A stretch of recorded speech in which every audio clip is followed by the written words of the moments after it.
Medical system. Yeah. Indeed. Welcome back to Great Scott Marcus.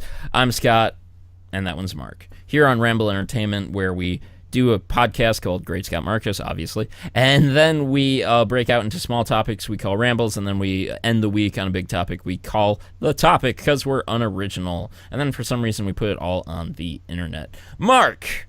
So we've both had a lot of experience with the medical system in our lives, and it is woefully antiquated compared to, one, how entertainment and media can make it look, and two, maybe just in general. Let's just, you want... It's not ideal. It's not. You want to kick this bad boy off, or should I? I guess I can kick this off with a few quips, anecdotes, if you will, from previous experiences. I guess most recently, when I got my car accident, I was got my medical bills, and I owe about $2,000 to figure out that nothing's wrong with me. That's fun. Yay! But at the same time, I think I saw on the bill that the entire charge is like $14,000.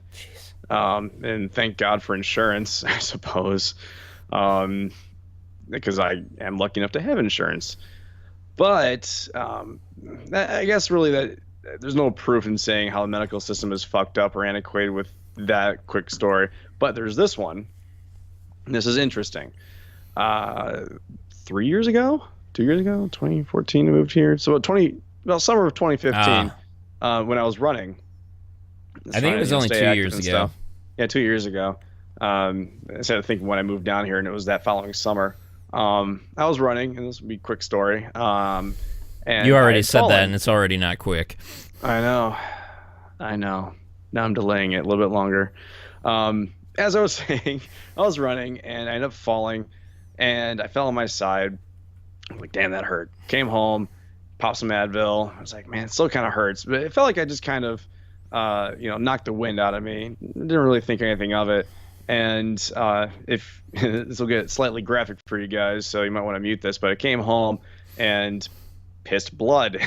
It's not ideal. And so drove myself to the hospital. You didn't piss out a kidney. It's not that graphic. Right. It was just, but still, like, when you're about to hop in the shower, I'm like, I need to feel better about myself.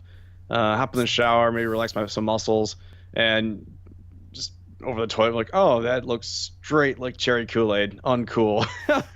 Literally, I was just like, no, what? No, but I can't stop. I just can't stop. But anyways, drove to the hospital, and I was in a decent amount of pain, but the pain was getting worse and worse and worse.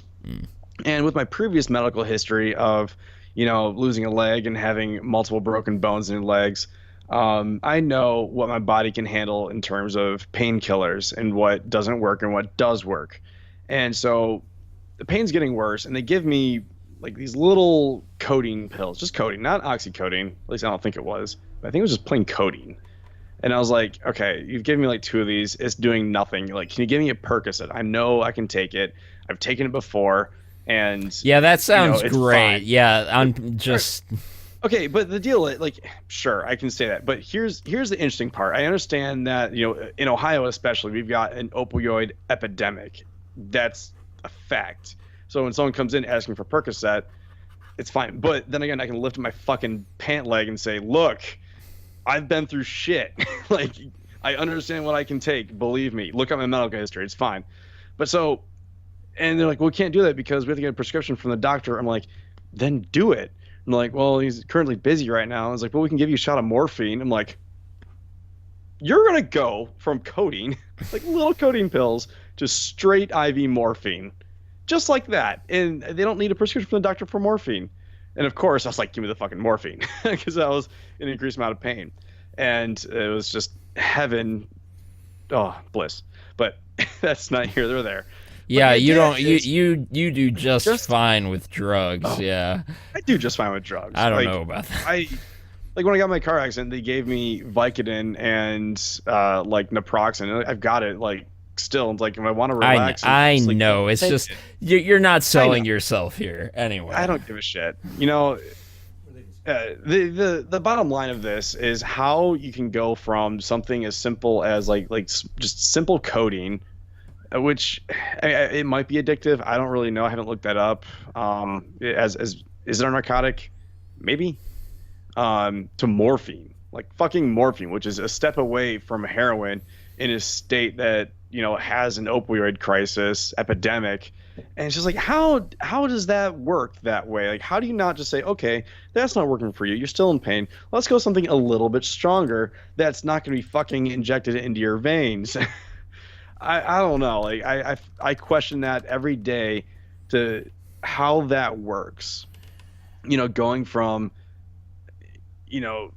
morphine, or just said codeine to morphine. And the issue is with the crisis in Ohio, at least, and possibly other parts of the country, is that the opioid epidemic is from people that are being treated with these IV drugs, whether it's morphine or what's another one, Versed, something like that like instantly takes the pain away. And then they give the prescriptions away, like your Percocets, your Norco, Vicodin, and those drugs, it's not enough. It doesn't quite take the pain away. And then they're very stingy on when they can give you these prescribed drugs. And then, of course, you kind of graduate and you're like, all right, what can I get? What can I get that the doctor's not getting me? And then so I want to start this off on a different note, because that was let me finish. Because it just basically, the way that it seems like our medical system is going on right now in terms of dealing with prescribing drugs and giving people drugs in the hospital is just having a very adverse effect on society, with just hard narcotics and drugs and like these epidemics and overdoses, like killing hundreds of people. And I'm not going to say I'm blaming the medical system for this, but it definitely doesn't help at all. That was better, but yeah, that did not sound good the way you told that story. Well, it's a personal story, and that's I'm aware. I'm like, aware. It's just morphine is controlled because it's not something that can be as easily distributed into the public's hands. Whereas if the doctor prescribed Percocet, then whatever remains of that prescription goes directly to you, not handled by nurses or doctors. And yeah, for me, really, like, you finally hit the nail on the head there, where one of the largest issues is, well, two of the largest issues is how pain is handled by patients and how pain is handled by doctors or the medical system. But additionally, just I guess what I want to add to that is, moreover, just this checkbox mentality of, does this person have an issue with dependency or addiction? No, then check. Does this so like the same thing is used for diagnosing? Does this person have a hip issue like mine? No, then okay, out the door and on to the next doctor, because I'm not going to do anything for you. I am a very specifically hip doctor and won't tell you what to do next.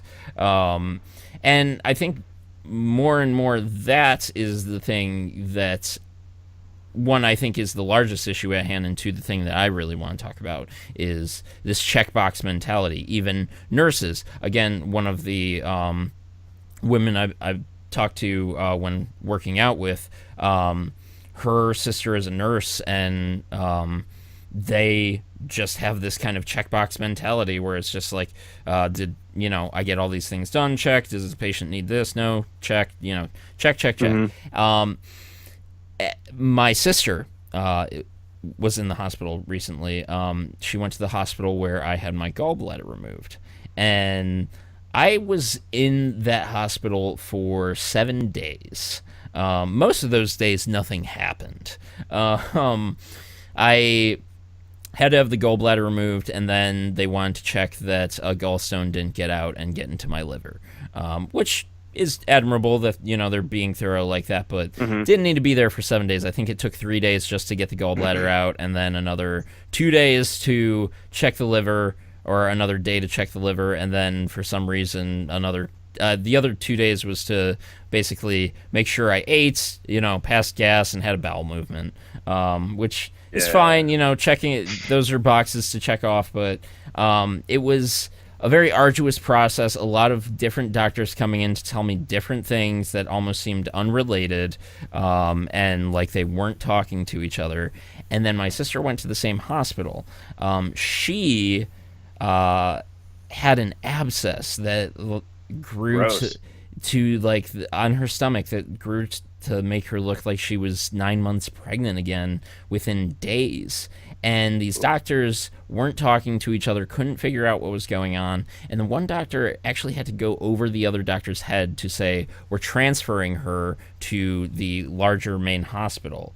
And thankfully they did that, because those doctors actually got together, came into the room at the same time, asked her what she knew about what was going on, because no one asked her at the other hospital what was going on, or what she knew was going on. And it was it was just kind of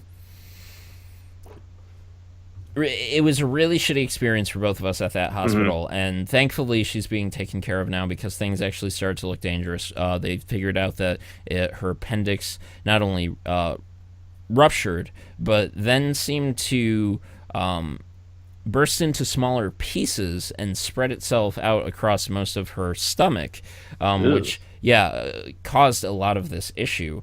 And so she we were really concerned there for a minute, but like it's one of these things of like, why couldn't the other doctors just talk to each other? Why does it have to be treated like a business? Apparently behind one of the nurses' stations, they had their what seemed to what I wasn't there, I didn't read this, but basically what her boyfriend and my parents seemed to interpret as 2 out the door within 24. It seemed like an expression to get 2 people out the door within 24 hours. Well, that seems like you're just trying to push people out the door. That doesn't seem like you're actually trying to help. It doesn't seem like you're actually trying to get people healthy. You might just be getting people healthy enough to get them out the door. That's that. It's treating health and education, in a sense, much like a business, helps in a great many ways to progress those fields. But at the same time, very, very, very much also seems to hinder the process. Mm-hmm. I think part of the reasons why, put the words on here, kind of circling back to our first ramble about, living in like stupid or ignorant times. And this kind of coexists with how hospitals treat pain now, which pain is now a vital sign. It used to not be. And well, so, pain can stop the heart, so. Right. So, anyways. Granted, it takes a very ridiculous amount. Yeah. So it's treated as a vital sign, and the issue is when people will go to the ER, they'll drive themselves, they're walking around just fine, and they'll say, what's your pain level? Like from 1 to 10, what's your pain level? 9. Like no. Like if it's a 9, you're screaming, you can't control your emotions, and people do that. So I think that's a big reason why there is a kind of a checkbox system but in play there. And everybody's different. So a 9, but I can't tell if my 1 is a 5 for other people, or if my 1 is actually below a 1 for other people. Am I more sensitive to pain these days, or am I less sensitive to it? But that's why it is a personal scale, but also at the same time, they have that stupid chart of like the guy's face. It's like 1, he's just like 5, or like 10, it's just like red, crying, literally screaming your lungs out is a 10 out of pain. It's just like, and sure, people can lie about it and be like, I'm a 10, but I feel like, if you're a nurse or a doctor, you probably have a good grasp on if a person is actually in a lot of pain or not. But they don't. And That's the thing, because I have reached 9s and 10s, and those. Well, I have too. But I'm not. I'm not screaming from it. I'm just. Maybe I'm a bit. Maybe I look incredibly uncomfortable, but it's because. So there's instant pain, which would likely. So like somebody gets a limb severed. That's a 10, and they're screaming. Mm-hmm. But then there is also chronic pain, which is dull and continuous and nonstop, and there might never be stopping it. And so how do you gauge that as well? And also just like the chemical responses and the pain receptors in the body are minutely different enough to make it different for each person, which also complicates the process. But I'm just saying, like, as designed, like, I can honestly say I've felt 10 scale pain. I have been writhing in pain, screaming and crying, and nearly passing out of pain, literally. But I don't scream. And I didn't. Well, okay, I cried about it several times, but then there were just dozens more times where I didn't. And it's. I'm saying in those times, I have had care when I was in the hospital, where basically they were doing bandage changes. This was 10 years ago, 12 years ago now, doing bandage changes on my leg, like after they had amputated. And that was some of the most excruciating pain I've ever felt in my life. It like, just no. And, I had nurses that, when they were trying to do the changes, like they'd say, no, you will put him out when you do this. Like, because doctors would try to do it and like take a look at the wound and they're like, oh, let's go see this. I'm like, no, he is in a fuck ton of pain when you do this. Put him out. And it's like, so to say that doctors and nurses don't understand pain, I don't agree with that. No, I'm saying doctors and nurses that have been on my side when I was that is not at all what I'm saying. What I am saying is that it is not the same for each individual person, and that that cannot be understood by anyone across the board. But I'm saying, I think that's why, because since pain is such it's a vital sign now, like they manage your pain just the way they manage your heart rate and your blood pressure. So yeah, but they don't really kind of they don't have an actual direct instrument for like there isn't one. Yeah, so that also makes it. It's hard, but like I think that's why there is such a checklist system. It's just like, are you in pain? Yes. Okay. Where's the pain? Here to here. What kind of pain is it? Okay. Here. That's the best way to kind of narrow down, what exactly is going on. And a lot of course, a lot of that also comes down to communication, which also falls on the patient side, where and is very much on the doctor and nurse's side as well, where it's just like, if you fail to ask what kind of pain it is and to really try to get the patient to describe it or help them with these descriptors by like saying, is it this kind or this kind or this kind or this kind or this kind, then because a lot of people just don't know how to communicate. They don't know, the importance of the difference between words. I remember your friend the one time where we were kind of disappointed in her because she got up on a table on a balcony and started dancing in a bar, and we were just like, oh my God, you might fall and die. And she was like, you guys are mad at me. And we were like, no, we're disappointed. And she's like, no, you're just being an idiot. and she was like, well, that's the same thing. And we're like, no, there's two different words for a reason. And it's just like, that also definitely needs to be expressed to the patient, where it's like, one, you need to understand the difference between these words. Two, you need to be your own advocate. That also, I think, is also a failure of like entertainment, where it seems constantly expressed through these medical shows and movies and whatnot that like medicine is this like super advanced fucking thing, and it's like science, and it's not. It's a lot of fucking communication, where a lot of people fail. And like I can't help but circle back to like this notion that there are phenomenal doctors out there. Like when I went to pain management, I feel like it was a great failure upon kind of the staff there, because one of the doctors kind of made this dumb comment, but it was still inappropriate. And basically,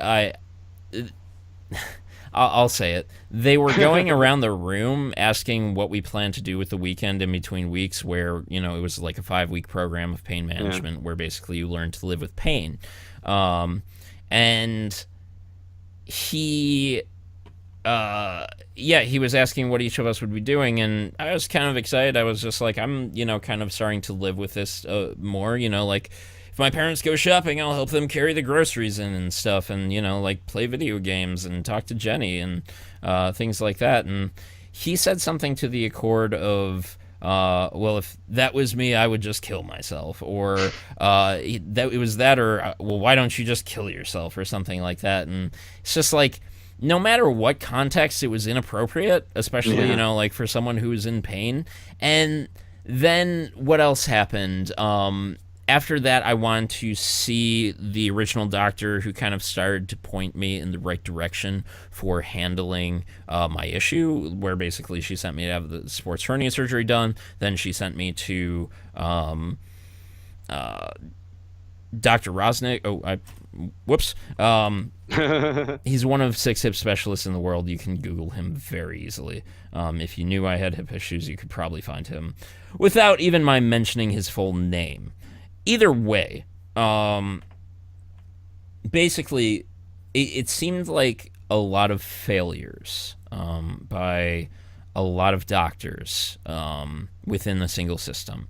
And then finally, and the nurses, they had told me that tramadol was a non-addictive, non-narcotic. And guess what?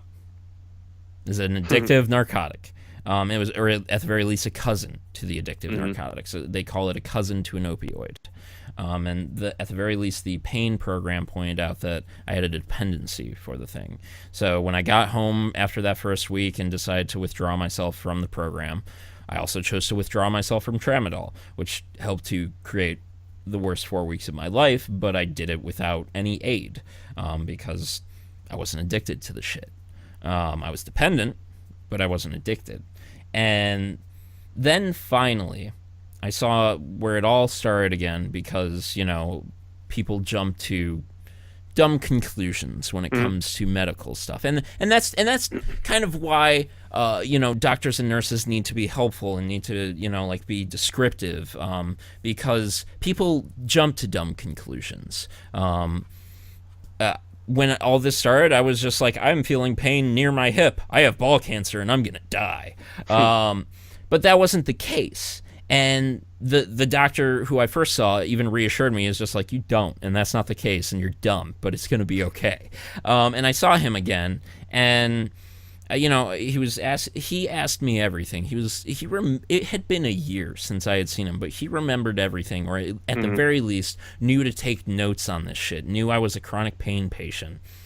And getting a bit welled up, just like feeling his feels again. Feeling his feels for me again. Like, he remembered everything and asked me about everything and how I was doing, and I couldn't help but bitch because it was just like, I feel let down by all the shit that should be helping me, and that's another thing, and that's another fucking thing. These people aren't here to help us. I mean, they are, but that's their job, and they do it very specifically. Where if they can't help you, then they can't help you, and that's it. And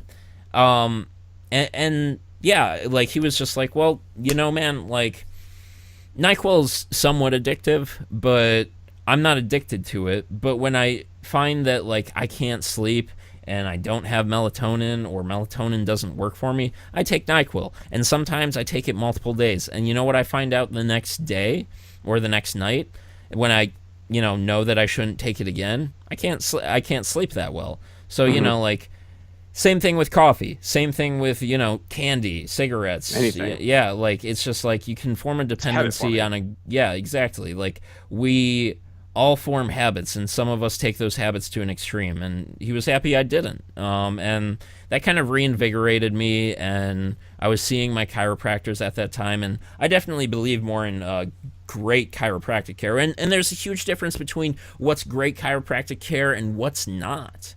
And those things matter too. And yeah, I guess, like, I can't paint that one hospital as doing incredibly poorly for everyone, because I'm sure there are plenty of people who walked in, walked out, and it was a phenomenal experience. But like, the medical system it's weird because I still have this notion where it's just like our medical system is antiquated in a way, and we have nothing else to compare it to. It's not like there's another species with their own medical system that's wildly advanced compared to ours, but like the way in which I think a lot of people just think about it is it's just like this isn't how it's supposed to be working. Um, I don't know. First, I'm gonna You definitely disagree by saying that you right started by your earlier comment. you started Um, experiencing the medical system as a whole a lot it's earlier in your life too. yeah. Doctors and nurses are absolutely there to help people. 100%. I believe that. There might be some that seem like they're not having a good day and they're just there for the paycheck, I'm but not saying they're not. I Their job is literally at its core to help people. right. What I'm And saying is if they like so a hip specialist, if he can't help your hips, he can't help you. he will probably try his hardest and he recommend you to somebody else like that. I mean, there's certain things. I mean, it's just like any other profession. Like, uh, fuck, if you hire a plumber and they're like, I don't know what's going on here. I know another guy that's better at this. Same thing. Like, you can. I, Then when maybe I it's kind of like how you were describing your need for pain medication earlier. It came across in the wrong way because I'm not saying that doctors and nurses aren't there to help. What I am saying is that too often it boils down to these check boxes again, where yeah, if you can't check off that box, then maybe they can't help you as much as they would like to. yeah. I mean, that makes more sense. I mean, my most recent hospital visit when I got my car accident, I had CT scans done, saw an ER doctor, and radiologist had said, he's like, it looks like you have a swollen kidney. ER doctor ER doctor told me that the radiologist saw that, and we had known from my earlier story I've got a slight kidney problem. Basically, I don't think I said this, but the reason why I pissed blood was kidney cyst, which happened to grow and they just stay there. And it's not a big deal. But anyways, I had ruptured one, which caused that problem and the pain. And then, a week later, I was about right. But anyways, and so the ER doctor, and he's an ER doctor though, and different doctors have different specialties. And they're not all going to know everything about Oh everything. yeah. That's impossible. And so, he's just like, I recommend that you see a urologist for this. And so I did, and like that was his way of helping me. He couldn't help me on the spot. He couldn't be like, well, you got this going on, because it was slightly beyond him. Even Yeah. reading, the CT scans, he's just like, uh, based on what the radiologist saw, that, that's what it looks like to me too. So we'll see a specialist. I saw that specialist and he said, you know what? No, that's just your cyst. So, it's just, I feel like I'm not sure if there's any check boxes on that, but also it was a very minor incident, but that urologist was basically like, that I disagree with him and come back to me when you have real problems, which is kind of funny and slightly unprofessional, but I was just like, he's got a point, that, there really wasn't an issue here, but, like I've never really had a bad experience in hospitals and any kind of diagnoses. And I've been a very special case on a number of instances. And yeah, no, I as much as I've been a part of the healthcare system, like I really don't have much bad to say about it, with the exception of, Which is also I guess it's uh, when you have as much bullshit going into the medical system, we're talking about like people that lie about shit all the time. It's like, oh, like they walk in and it's like, I'm a 10, what's going on? I, stubbed my toe. I'm a This 10. I need happens. painkillers. Give me painkillers so I can walk out. It Yeah, does. and that does happen. I know people in the medical field that say like they will literally drive themselves to the ER because they stubbed their toe or something like that. Or someone told me someone was in ER for a fucking hangnail. Like, what? So I think a lot of, what we see when we're in the medical system when it comes to our pain and our experiences, which we've both dealt with a lot of bullshit, and, when we see something, a nurse that's not as hasty as we'd like them to be in certain circumstances, like when I went in for my kidney thing, when I pissed I've blood. never tried to hurry anyone, except Yeah, I except guess when I I had never- to be in the hospital for 7 days. But that was more of Yeah. a like, why aren't these doctors communicating as much as they should be? Right. I had been up, and so like the doctors asked that I be up and walking around. And I had been up and walking around for like 2 days, at least like probably 6 hours out of the day I was actually on my feet, moving around and moving out into the hallway, and like actually like going down, kind of even exploring the hospital as much as I could with a fucking thing attached to me, an IV bag and a pole and wheels and the monitor and shit. And after 2 days, the doctor came up to me and said, like, why haven't you been up and moving around, when I was like laying in the bed? And it's just like, I just sat down. And it's nice that we also cover a spectrum here where you haven't had poorer experiences. Right. And I have, because both of these things do happen, whereas, as I had just said, I can't discount the one hospital completely, because, as I said, I'm sure there are plenty of people who walked in and had a phenomenal experience. That hospital wouldn't be adding on like a new wing, which they did recently, if they were doing a shitty job across the board. Right. It's just that now within our family, we have this stigma against that hospital because their doctors don't seem to communicate properly. And I think that, when I come up, I funny enough, what's up? I'm about to lose my point that I had that I was cut off. Oh shit, go. When I was talking about, how like people will come in and like they'll complain about problems that aren't real problems. Like I said, someone once went into the ER with a hangnail and stuff, and then when I went in, kind of a very American thing, right? And then when I went in, when I was pissing blood, and I told you and told everybody that's gonna be watching this, it was like cherry Kool-Aid. And when I told the nurse, she was like, all right, well, we'll get a sample from you when we can. Like, it was very nonchalant. And I think it's because of that reason there are so many people that come in for non-issues that, when an issue comes along that you can't see, it's often it's not treated as like a major case because you can't see it, and it's hard to interpret some, as we discussed earlier, it's all about communication. Like, it's hard to interpret certain things. When I said I pissed blood, I fucking meant it.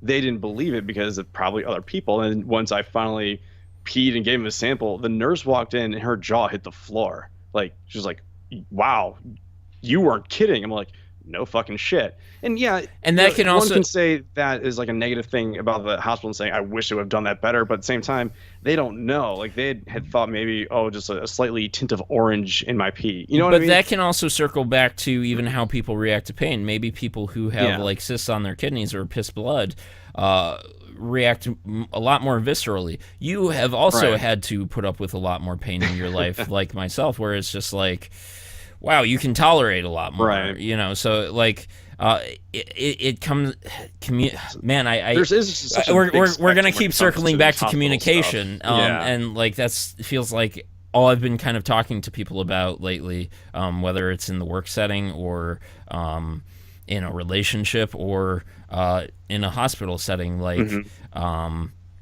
you can even communicate. You could be like very flat and communicate everything completely clearly, every single word that they need to hear to get you what you need. But the fact that you're completely flat, not like it's weird, because even communication at times is simply not enough. Test results matter.